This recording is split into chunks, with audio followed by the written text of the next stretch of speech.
Sahəsi Azərbaycandan da kiçik, amma dünyanın ən böyük super gücü olan Amerika hər il bu kiçik ölkəyə minimum 3,8 milyard dollar hərbi yardım göndərir. 1948-ci ildən bəri ümumi rəqəm 300 milyard dollardan çoxdur. Bu, Amerika tarixində heç bir ölkəyə verilməyən rəqəmdir. Heç bir müttəfiqə. Bir ölkə öz konqresinin yarısını başqa bir ölkənin maraqlarını necə bağlaya bilər? Cavab bir sözdədir. Lobbi. Amerika-İsrail İctimai İşlər Komitəsi 1963-cü ildə qurulub. Hal-hazırda 100 mindən çox üzvü var. Vaşinqtonda ən nüfuzlu lobbi təşkilatlarından biridir. Bəzilərinə görə birincisidir. Necə işləyir? Çox sadə. Komitə seçkilərə pul yatırır. Bir senator İsraili tənqid edirsə, növbəti seçkidə onun rəqibinə milyonlarla dollar axır. Bir senator İsraili dəstəkləyirsə, kampaniyasına pul axır. Konqresdə 535 üzvün hamısı bu sistemi bilir. Hamısı qaydaları başa düşür və hamısı qaydalara tabe olur. Çünki tabe olmayan siyasi cəhətdən məhv olur. Hazırda konqresdə işləyən 66 keçmiş komitə işçisi var. Onlardan 40-ı birbaşa konqresdə vəzifədədir. Xarici İşlər Komitəsinə daxil olmaqla. Yəni, İsraili dəstəkləyən təşkilat öz adamlarını birbaşa Amerika qanunvericiliyinin mərkəzinə yerləşdirib. Bu artıq lobbi deyil, bu yarı rəsmi hökumət strukturudur. Amma sistemin gözəlliyi ondadır ki, hər şey qanunidir, hər şey şəffafdır, hər şey demokratiyadır.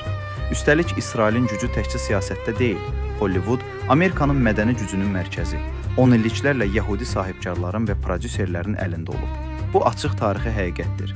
Universal, Paramount, Warner Bros, MGM, bunların hamısının qurucuları yəhudi mühacirləri idi.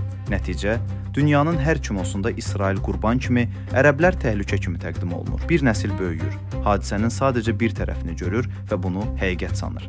Maliyyə sistemində isə Wall Street, Goldman Sachs, JP Morgan, BlackRock, bu nəhənglərin tarixi və idarə heyəti də İsraillə dərin əlaqəlidir. Amerikan dollarının hər hərəkəti, faiz dərəcələrinin hər dəyişikliyi Tel Avivdə də diqqətlə izlənilir. Çünki bir-birinə bağlıdır. İsrailin maliyyəsi Amerikanın maliyyə sistemindən qidalanır. Üstəlik dini faktor. Amerikada 70 milyon evangelist xristiyan yaşayır. Bu insanların böyük əksəriyyəti İncilə əsasən inanır ki, İsrailin yaranması Allahın planıdır və Məsihin qayıtması üçün İsrail mövcud olmalıdır. Yəni, İsrailə qarşı çıxmaq Allaha qarşı çıxmaq deməkdir. Bu seçicilər konqresdəki hər republikaçının qorxduğu kütlədir. Sənin İsrail siyasətin sənin namazından da əvvəl gəlir. Beləliklə, məngənə qurulur. Bir tərəfdən komitənin pulu və siyasi təzyiqi, digər tərəfdən Hollywoodun mədəni gücü, üçüncü tərəfdən Wall Streetin maliyyə nəzarəti, dördüncü tərəfdən evangelistlərin dini səs çoxluğu. Bu dörd qola qarşı çıxmaq Amerikan siyasətçisi üçün siyasi intihardır. Onun üçün də heç kim qarşı çıxmır. Senatorlar deyirlər, İsrail bizim ən yaxın müttəfiqimizdir.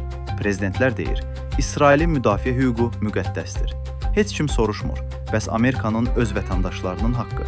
36 trilyon dollar borcu olan ölkə niyə hər il 3,8 milyard dolları başqa ölkəyə göndərir? Maraqlıdır, elə deyilmi? Dünyanın ən böyük super gücü, atom bombası olan ölkə, kosmosa raket göndərən ölkə, yaxın şərqdə kiçik bir ölkənin sözündən çıxa bilmir. Sanki itin quyruğu artıq iti tərpədir, it quyruğu tərpətmir. Çünki həqiqi güc tankda deyil, atom bombasında deyil, həqiqi güc sistemə nə qədər dərin nüfuz etdiyindədir və İsrail bu oyunu Amerikadan daha yaxşı bilir. Bura pərdə arxasıdır, izləmədə qal.